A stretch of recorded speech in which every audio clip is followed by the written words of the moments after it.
You are welcome to SBC 103D, still on protection agencies and community relations. We're still talking about Unit 4 that seeks to explain protection agencies and community relations. And in this session, we are going to learn how protection agencies perceive the public.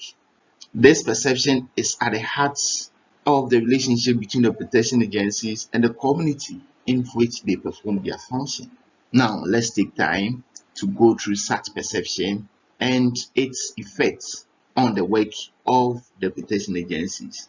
And as always, it promises to be exciting. By the end of this lesson, you should be able to explain how protection agencies generally perceive the public, cite instances of the effects of the police perception on the public. Before that, we need to understand protection agencies' perception of the public using the case of the police service. And the question is, how do the police agencies view the citizens? Good. The perception of the police agencies is very important in understanding the kind of relationship that exists between them and the citizens or the community in which they operate. For instance, how protection agencies such as the police perceive a certain group of citizens will determine the kind of treatment they will receive if they decide to go on demonstration.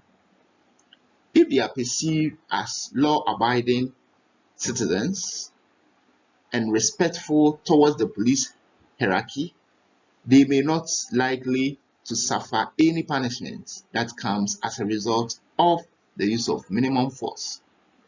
However, if a group is perceived as difficult, or what the police usually perceive as "I know my right" group, engage in similar deviation during a demonstration, they might have been broken legs or an injury to the eye that might not be reversed. And research has shown that the negative police perception towards citizens is a result of the police culture. The police culture theories explain that the police generally have negative attitude towards the public because of the culture of public work. One scholar, known as Manning in 1995, observed that frontline officers tend to develop a psychological sense of uncertainty due to the frequent confrontation with disorder and risk in their line of duty. These uncertainties involve dangers. These dangers are real and usually unpredictable. Officers' suspicion of the citizens emanates from their desire for self-protection. In other words, the police cannot tell which citizen could harm them in their line of duty.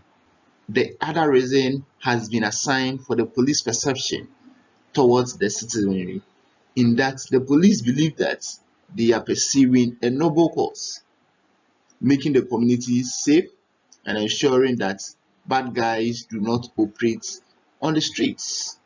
I believe you are following. Good. The other reason that has been assigned for the police perception towards the citizen is that the police believe that they are pursuing a noble cause, making the community safe and ensuring that bad guys do not operate on the citizen. This belief makes the police to believe that they are morally different from the public and on the side of angels. This distrustful position tends to isolate the police from the citizenry that they serve. Are you with me? Good. Any question? Okay. You have just been thinking through how the protection agencies, particularly the police, perceive the public and how the perception affects the relationship between the protection agencies and the public that they have sworn to protect. One of the key issues that we learned was that this perception actually determines the differential treatment that some segments of the society, such as racial group or poor neighborhood, receive from protection agencies such as the police. Interesting, isn't it? Good. We will certainly move on to the next session, and I urge you to come with me to the next session where we talk about the protection agencies, the use of discretion, and so on and so forth. Until we meet again, bye for now.